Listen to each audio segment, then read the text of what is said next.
Hello all, in this video we'll be taking you through how to find an expert according to the rules of deliberate practice. Sit back, relax and enjoy some high quality footage. Meet Arthur. He's new to boxing, but he's super motivated and wanting to upskill. Oh man, I feel like no matter how much I practice, I'm just not getting any better. I've heard deliberate practice can help. To do deliberate practice, I need to find an expert. Arthur's right. The first principle of deliberate practice involves recruiting an expert. Experts can be useful for practice as they've already worked out the best process for learning a skill. So how do I find an expert? How do I even know if someone's a true expert? I've heard that finding genuine expertise can be pretty difficult. If only I had a real boxing expert right here to help me train. Did you say you were looking for an expert? I'm just the man. I'm way more of an expert than this guy. Well, you both claim to be experts, but how do I know if it's really true? And how do I know which one's the better choice? So my first question for you guys to decide who I should train with is which one of you has the most experience boxing? That's easy, that's me. I've been training for 15 years and I love boxing. I watch it every day. Hang on a minute, just because you've been trained for ages doesn't mean you're actually an expert. I've had high-level coaching for 10 years and trained at an expert level. I'm the real expert.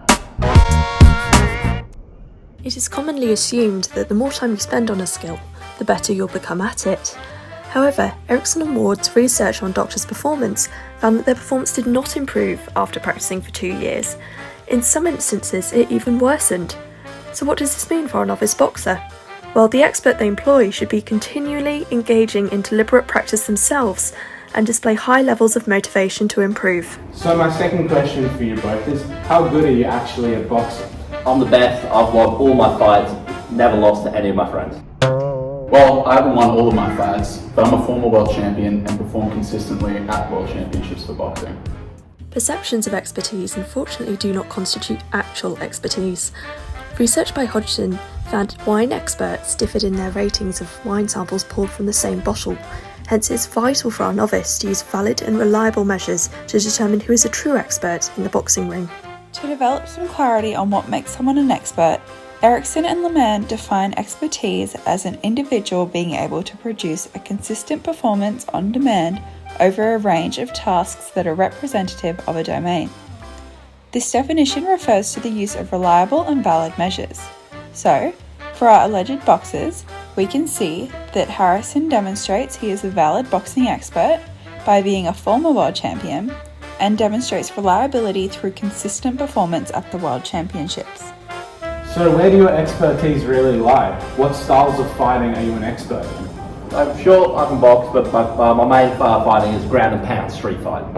Well, street fighting isn't going to help you in a boxing ring. I'm an actual expert at boxing in the ring, and I know the rules and everything. Steve Falloon was an undergraduate student who achieved a feat of memorising 82 numbers in sequence.